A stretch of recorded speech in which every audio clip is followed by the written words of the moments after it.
My name is Callahan. I'm 28, and I was born into one of those old money Chicago families where silence is currency and secrets pass down like heirlooms. My brother Julian was the favorite, disciplined, ruthless, elegant in a way that made board members nod before he even opened his mouth. I was the afterthought, the accident no one dared to admit. Even marrying Elias Monroe, a name that made any room turn and listen, didn't change that. But that night shattered everything. We were at the Westlake Hotel, ballroom level C, candlelight, white roses, string quartet. The annual Monroe Foundation Gala, Elias's playground. I'd practiced my smile in the mirror. The one that said supportive, but not submissive. The one he coached me on. Smile smaller, he'd once said, or they'll think you're trying to sell something. I took a sip of champagne as Elias circled the table, shaking hands with donors like a politician who already knew their sins. My dress clung too tight. My heels too high. The voice in my head too loud. They laughed at his jokes. They praised his courtroom wins. Someone mentioned the school program I designed last year, briefly, then pivoted back to Elias. As always. And then it happened. I corrected him. One sentence. That's all. Actually, the Monroe Youth Fund didn't shut down. It merged with the Community Trust. His fork froze midair. Just a flicker. Then he turned his head, slow and deliberate, and said, "Be honest. Without me, you're nothing." The room snapped into silence. Like glass. I blinked. Every eye turned to me. My pulse thudded behind my eyes. I smiled. Reflex. Instinct. Inside, I was already burning. Behind me, I heard Mars Whitby, Elias's longtime friend, mutter, "Damn." He really said that out loud. I placed my glass on the table, careful not to spill. My fingers trembled anyway. No one came to my defense. The music resumed, too loud. The conversations returned, too fake. The temperature dropped 10 degrees. I excused myself from the table. No one stopped me. In the hallway, the walls shimmered gold under the sconces. I leaned back, exhaled slowly. My hands shook. Not from fear, from clarity. He'd humiliated me publicly. But that wasn't the end. That was the start. As I stepped into the elevator, a hand brushed mine, soft, fast.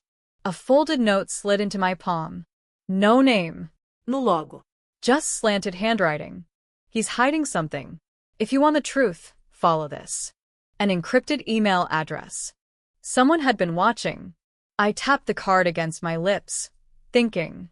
The elevator door shut. My reflection stared back, calm on the outside, a war zone behind the eyes. In the distance, I heard the gala erupt in laughter again. Probably another one of his jokes. Probably another one at my expense. I smiled back at him. But inside, I was already gone. The card burned a hole in my palm. I held it all night, even in sleep. By morning, the paper was creased, almost torn. I memorized the address before lighting a match and watching the last proof of its existence curl into ash in the bathroom sink. I used the guest laptop. Not mine, not Elias's. The one tucked in the third drawer, no tracking apps installed. I wore gloves. Not for fingerprints. For nerves. The inbox was empty except for a single thread. No subject. No name. Just a video file. I clicked. Waited. The screen flickered. Then, Elias. And Julian. They sat across from each other in a conference room I didn't recognize. One of those glass-walled places that screamed expensive secrets. Julian leaned in first. His voice was low but clear. If she finds out about the trust, we're screwed. I stopped breathing. Rewound. Played it again. Same words.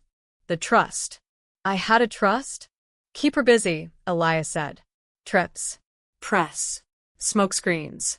And if she gets too close, remind her who built her life. Julia nodded. What she doesn't know can't hurt her. Click. The screen froze. I stared, not blinking. My heartbeat was in my throat. I checked the timestamp. The video was recorded 3 weeks ago, the day before our Aspen trip. The one Elias planned to reset. They'd planned it all. Controlled everything. I closed the laptop.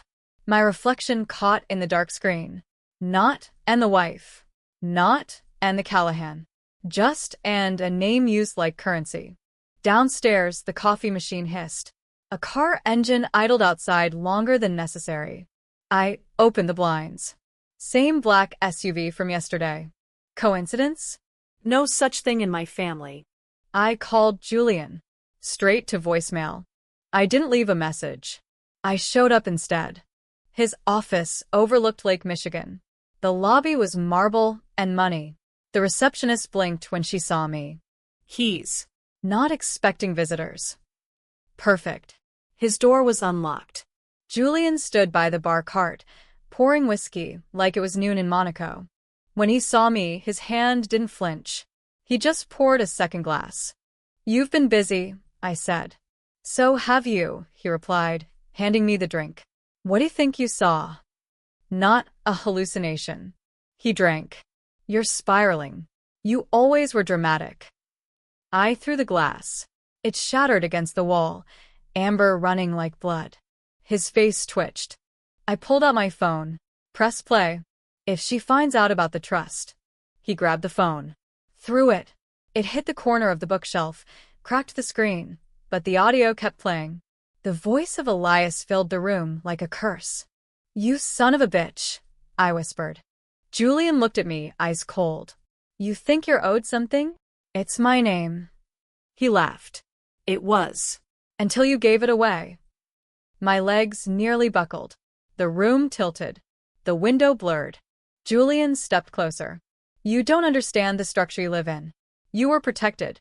Now? You're exposed." A beat of silence. "Stay quiet," he said, voice flat. "You're safer that way."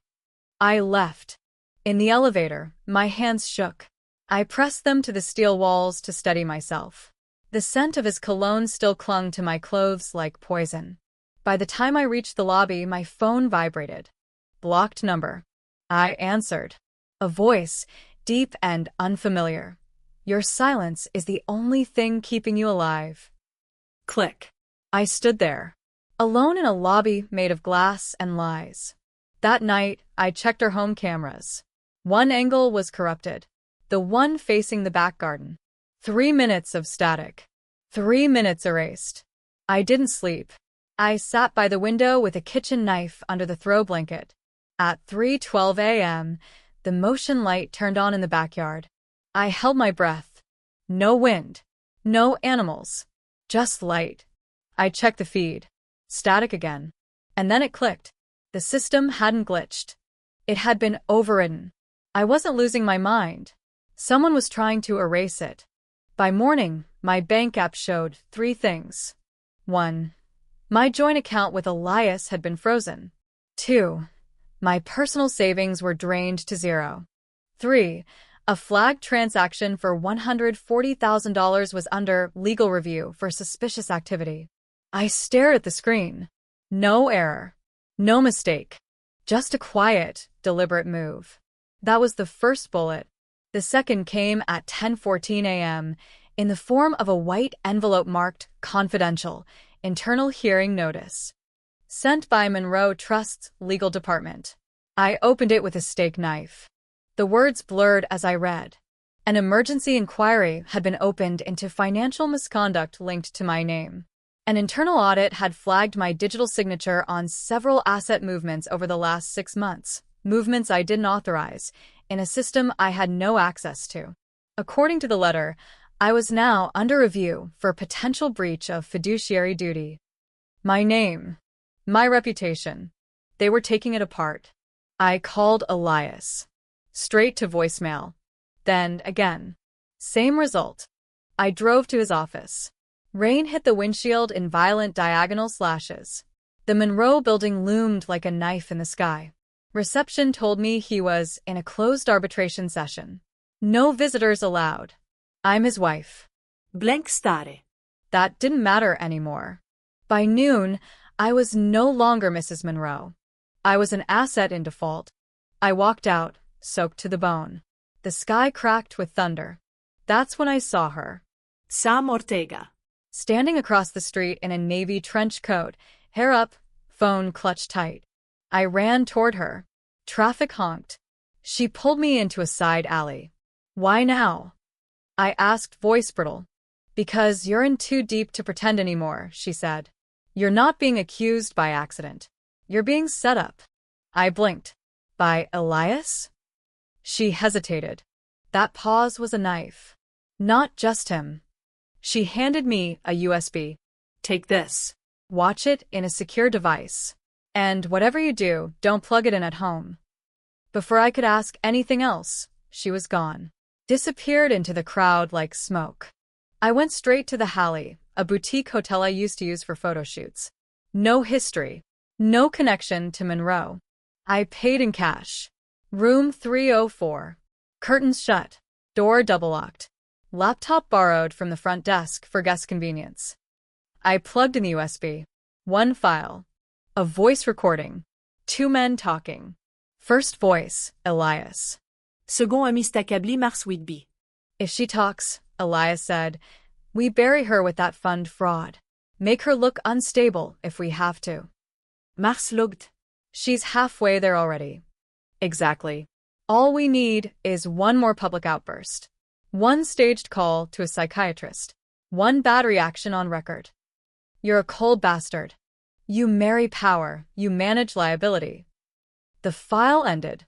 The air in the room didn't move. This wasn't just betrayal.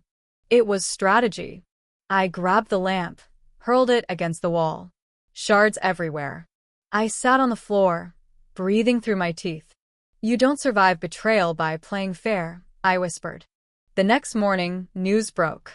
Local outlets ran a breaking story. Anonymous sources alleging misuse of Monroe Foundation funds by a close family member.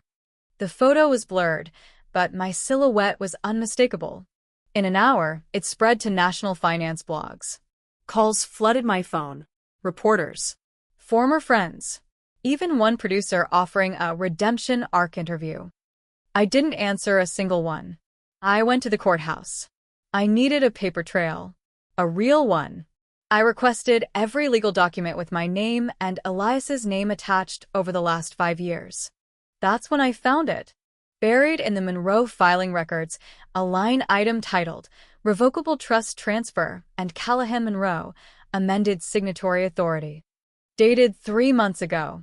It said I had signed over control of all assets tied to the Callahan family holdings. My signature was on it. Except I never signed it. But someone did. Twist the knife. Then hide the blood.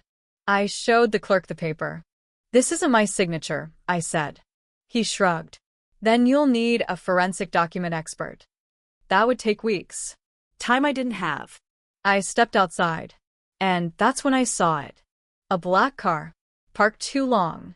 Same one from last week. Someone inside holding a phone. Recording me.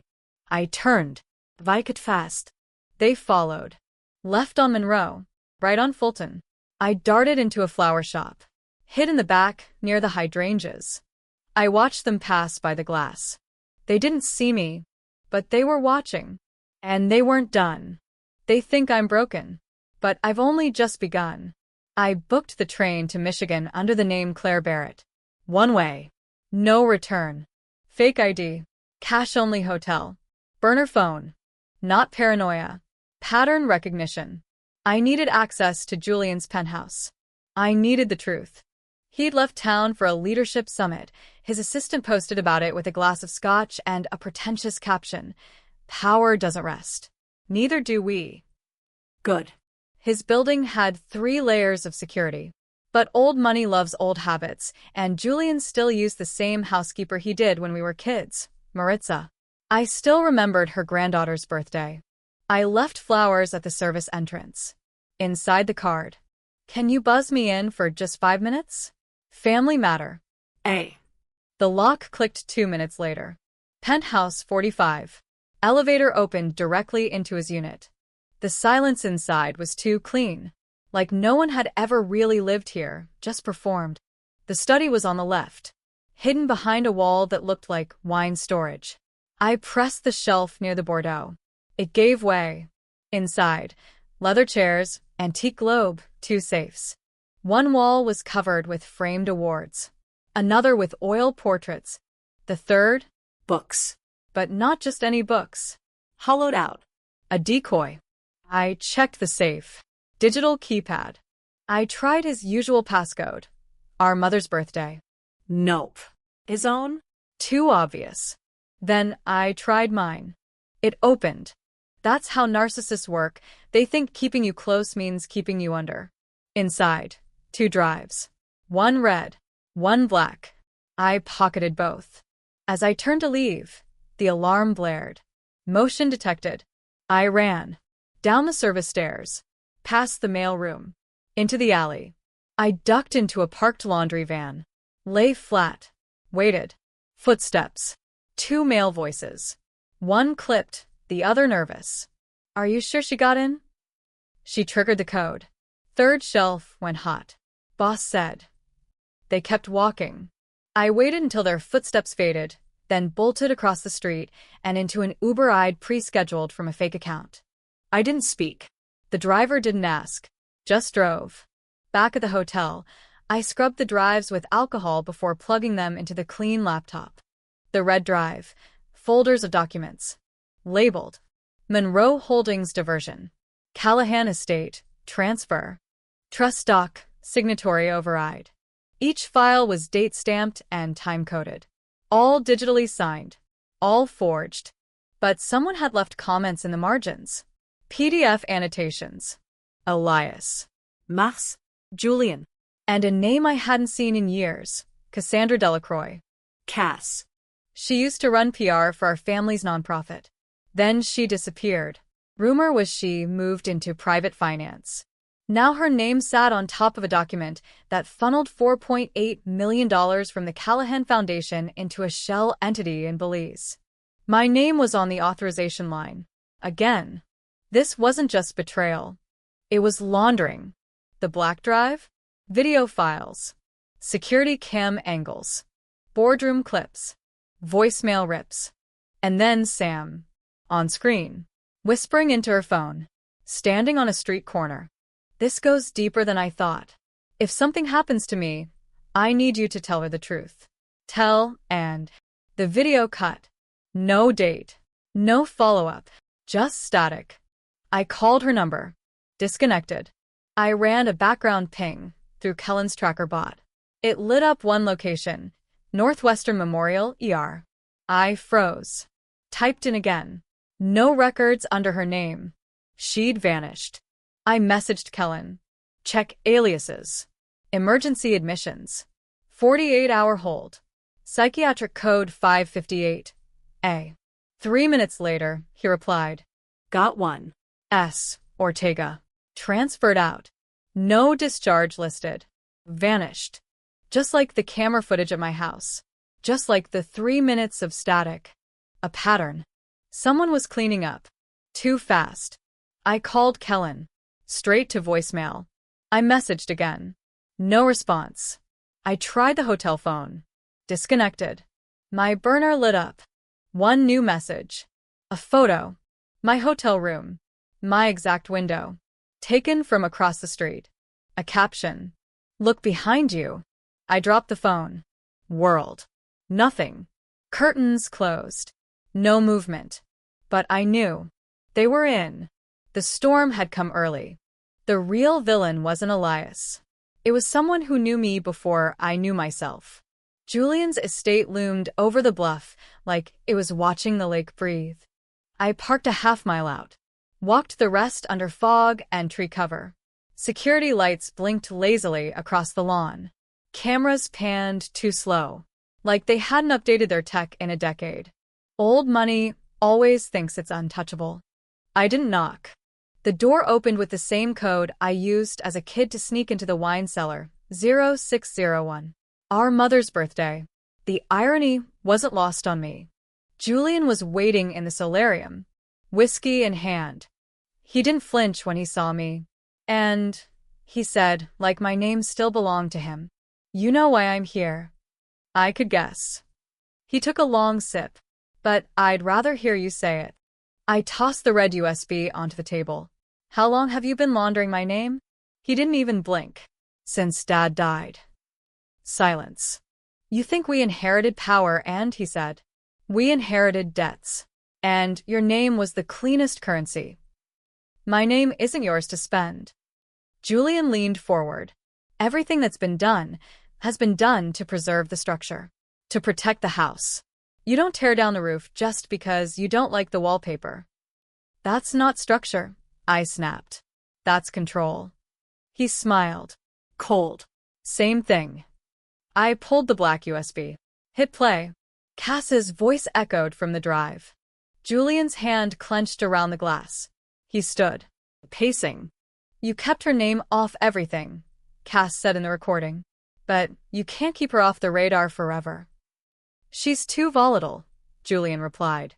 I need her neutralized, but not destroyed. Not yet.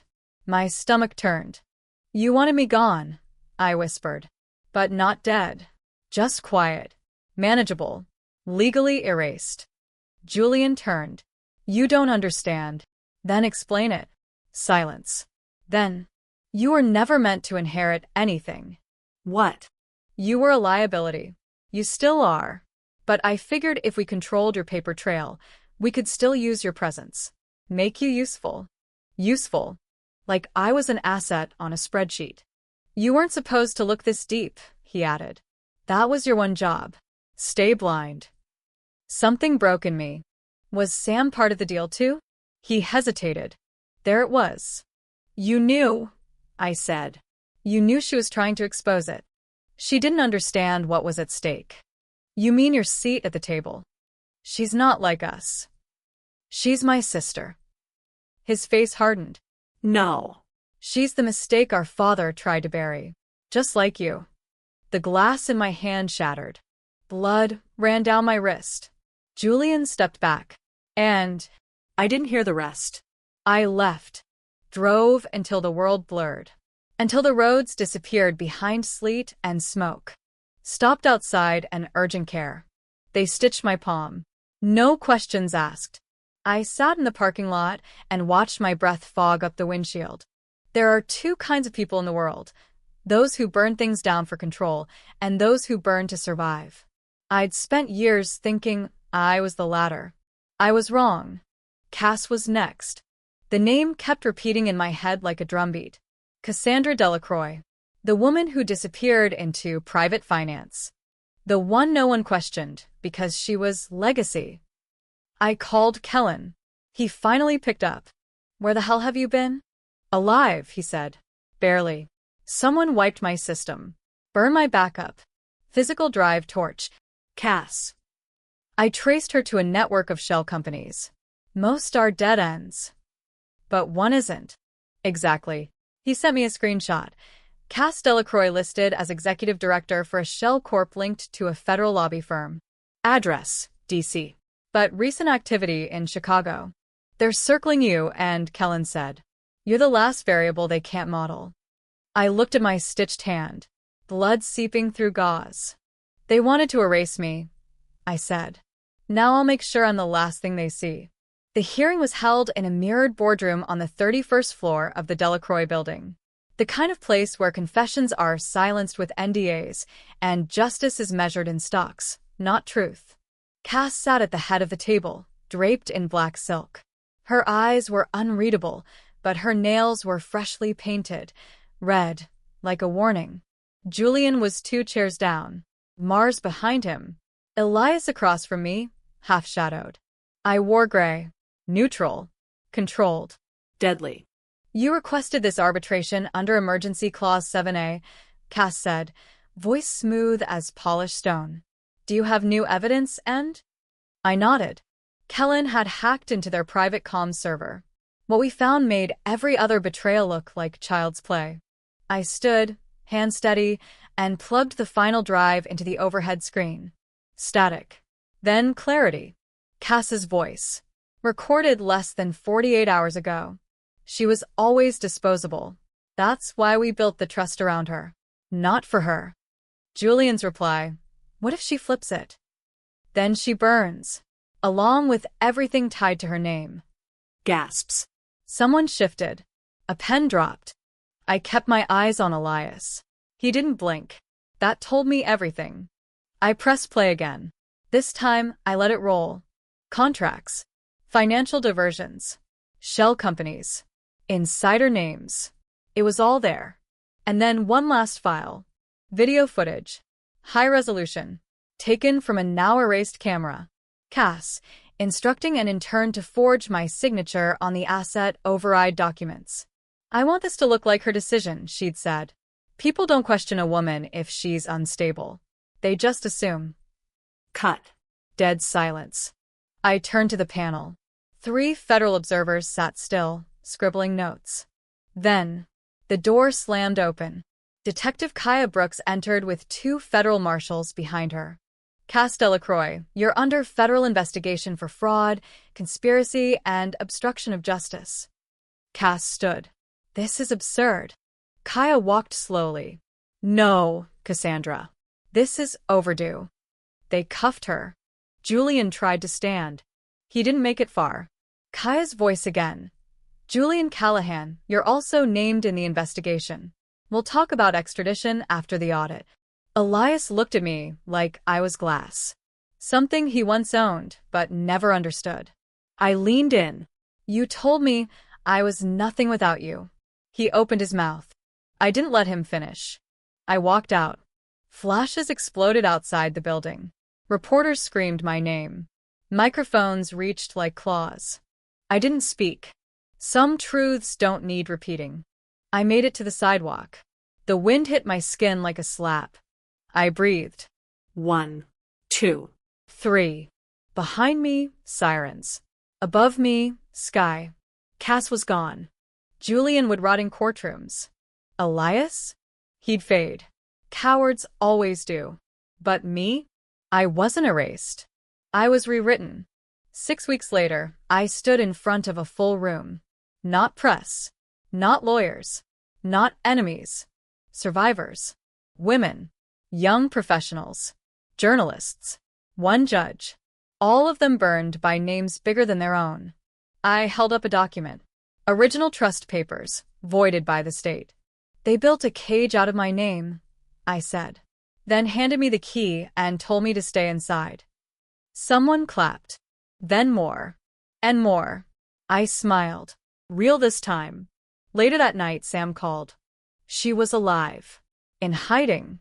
But safe. They didn't expect you to fight like that, she said. No, I replied. They expected me to break. You didn't. I looked out my window. Chicago was quiet. For once. And I whispered to myself. He said I was nothing. Now I'm the storm they never saw coming.